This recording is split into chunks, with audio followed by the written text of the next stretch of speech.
नमस्ते, म डाक्टर पारस श्रेष्ठ फेरि एउटा हामी नयाँ सन्दर्भमा नयाँ कुराको जानकारी लिएर आएको छौँ। अधिकांश मृगौलाका बिरामीहरू जसका मृगौला खराब भइसकेपछि उहाँहरूको मृगौलामा अब अन्तिममा के गर्ने भन्ने कुरा हुन्छ, जसमा हाम्रो मृगौला प्रत्यारोपण हो पहिलो नम्बरमा। दोस्रो नम्बरमा हाम्रो डायलिसिस भन्छौँ। डायलिसिस पनि दुई प्रकारका हुन्छन्, जसमा हेमोडायलिसिस र पेरिटोनियल डायलिसिसको कुरा हुन्छ। र हेमोडायलिसिस भनेको सबैलाई थाहा हुन्छ, एउटा मसिनले गर्ने, एउटा रगतलाई फिल्टर गर्ने, हैन, शरीरमा भएको फोहोर कुरा विषादीलाई फाल्ने काम भनेको हेमोडायलिसिसले गर्छ भने पेरिटोनियल डायलिसिस भनेको धेरै जनमानसमा थाहा नभएको कुरा रहेछ। जुन कुरा हेमोडायलिसिसले गर्छ त्यही नै हाम्रो पेरिटोनियल डायलिसिस गर्छ। र पेरिटोनियल डायलिसिस भनेको हाम्रो पेटमा हैन एउटा पानी राखेर भनौँ, त्यसलाई सुगर हो, डेक्स्ट्रोज हो, त्यसलाई हामीले पेटमा राखेर र पेटको एउटा झिल्ली हुन्छ, त्यसलाई पेरिटोनियल क्याभिटी भन्छ, पेरिटोनियम भन्छ। त्यसबाट नै हामीले शरीरमा भएको तरल पदार्थहरू अतिरिक्त बढी मात्रामा र शरीरले उत्पादन गर्ने भनौँ विषादीहरू सबैलाई एब्जर्ब गरेर त्यसलाई नै फिल्टर गर्नु एउटा प्रोसेसलाई, प्रक्रियालाई नै हाम्रो पेरिटोनियल डायलिसिस भन्छ। हामीले घरै बसेर आफ्नो नियमित डायलिसिस सधैँ गरिराख्न सक्छौँ। हामीलाई जुन समस्या हेमोडायलिसिसमा देखा पर्छ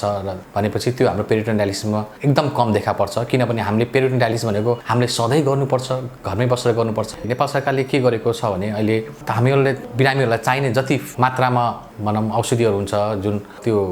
डायलिसिस गर्ने सोल्युसनहरू हुन्छ, त्यो सबै फ्रीमै उपलब्ध गराइराखेको छ नेपाल सरकारले। त्यसै कारणले पेरिटोनियल डायलिसिसमा यदि तपाईँहरू गराउनुहुन्छ भने तपाईँहरूलाई धेरै सेवा सुविधाहरू हुन्छ र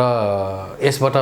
तपाईहरुलाई केही कुरा समस्या आयो भने तपाईले नजिकको चिकित्सकसँग पनि सल्लाह लिन सक्नुहुन्छ र एकदमै सजिलो छ। यस सजिलो के कारणले छ भनेपछि हामीहरूले घरमै बसेर एउटा तपाईको 2 लिटरको पानीको फ्लुइड हुन्छ हैन, त्यो पानी तरल पदार्थलाई फ्लुइडलाई नै हामीले एउटा क्याथेटर हुन्छ हाम्रो पेट मुनि हैन, पेटको छाला मुनि हामीले एउटा क्याथेटर राख्छौं। त्यो क्याथेटर मै तपाईले जोड्ने मात्रै हो र त्यो हामीले हरेक दिनमा 2 को देखि 3 पटक गर्नुपर्ने हुन्छ। धेरै समय पनि एमा लाग्दैन, एमा आधा घण्टाको समय आफुलाई दिनुपर्छ हैन। र अलि यसमा अलि भनेको अलिकति के बुझ्नुपर्छ भने तपाईहरुले सरसफाइमा एकदम ध्यान दिनुपर्छ र आफ्नो हाइजिनिक कुराहरु भनौं हैन, एकदम सेफ्टी प्रिकसनहरु अप्लाउनु पर्छ। तपाईहरुले इन्फेक्सन हुने कति पनि बाटो छोड्नु हुँदैन, नत्र भने तपाईको पेरिटोनाइटिस भन्ने एकदम छिटो संक्रमण बढ्न सक्छ। पेरिटोनाइटिस भन्नाले तपाईको पेटमा क्याथेटर राखेको हुन्छ, कुनै पनि किसिमले पनि अब यदि इन्फेक्सनहरु शरीरमा पेटमा छिर्यो भने एकदम पेट फुल्लेर आउने, ज्वरो आउने समस्या र छिटो आइदिन्छ।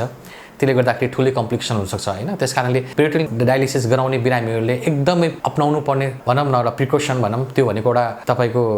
सरसफाई, तपाईको एकदम सेफ्टी प्रिकसन एकदम गर्नुपर्छ। लापरवाही गर्नुभयो भने इन्फेक्सन एकदम छिटो शरीरमा पुग्छ। र हामीले धेरैको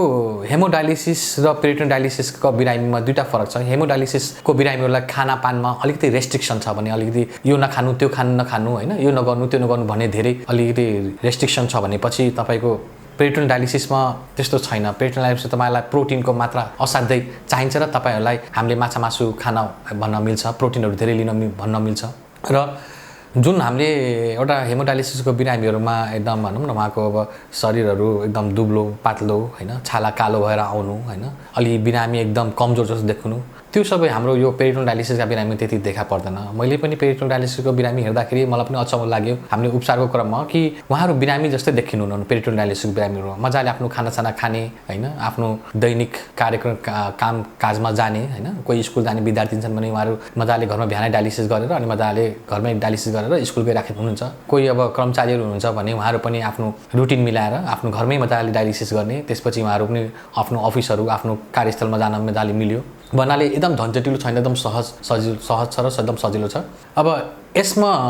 समस्या भनेको त्यही हो कि एउटा तपाईको त्यही हो कम्प्लिकेसन भनेको त्यो पेरिटोनाइटिस हो, जुन भनेको पेट फुल्लेर आउनु, इन्फेक्सन छिर्यो भने हैन। त्यसकारणले यसबाट एकदम हाम्रो सरसफाइमा ध्यान दिनुपर्ने हुन्छ। पेरिटोनियल डायलिसिसलाई अहिले हामीले प्रमोट गर्ने कारण के भनेपछि धेरै ठाउँहरुमा हेमोडायलिसिस छैन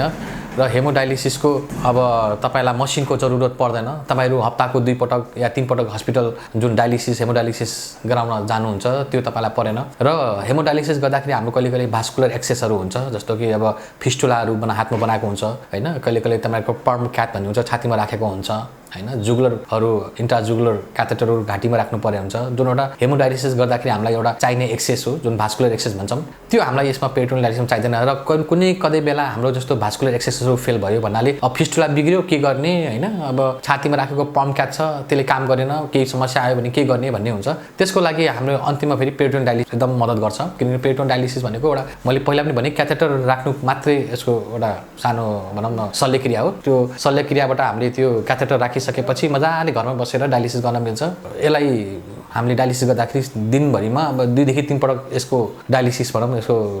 कार्य गर्नुपर्ने हुन्छ यो प्रोसेस हो र एकदम सजिलो छ त्यसकारणले अब पेरिटोनियल डायलिसिस के हो भनेर कतिलाई थाहा नहुँदाखेरि के बुझ्नु भन्ने सामान्यतःमा यो एउटा घरमै बसेर आफैले स्वयं बिरामीले नै गर्न सक्ने एउटा प्रोसेस हो जसमा हाम्रो मसिनले जुन फिल्टर गर्ने रगतहरू विषादीहरू हुन्छ त्यो स्वयं हैन त्यो स्वयं आफैले गर्न सकिन्छ मसिन हामीलाई भनौँ न अब हामीलाई हेमोडायलिसिस मसिन चाहिँदैन हामीलाई पेरिटोनियल डायलिसिस भन्यो भने सिम्पल हामीले घरमै बसेर मजाले डायलिसिस गर्न सक्छौँ र एकदमै सजिलो छ हैन तपाईहरुलाई यसको बारेमा भनौँ न हामी चिकित्सकहरूले पनि तपाईलाई हप्ता 10 दिनको लागि हामीले ट्रेनिङ पनि गराउँछौँ बिरामीको मान्छेलाई बिरामीलाई पनि यो कसरी गर्ने यो भनेको के हो यसमा आएको समस्या जटिलताबाट कसरी बच्ने र के भइहाल्यो भने आफ्नो नजिकको चिकित्सकसँग छिटै परामर्श लिने भन्ने कुरा हामी जानकारी गराउँछौँ र तपाईहरुलाई चाहिने त्यो फ्लुइडहरू भनौँ त्यो झोल पदार्थहरू जसलाई हामीले घरै बसेर पेरिटोनियल डायलिसिसको लागि चाहिने आवश्यक सामग्रीहरू त्यो पनि नेपाल सरकारले फ्रीमै दिइराखेको छ हैन र मजाले आफूले पेरिटोनियल डायलिसिस यदि गराउनु कसैलाई पनि पर्ने छ भनेपछि अथवा कोही मृगको लागि त्यस्ता बिरामीहरू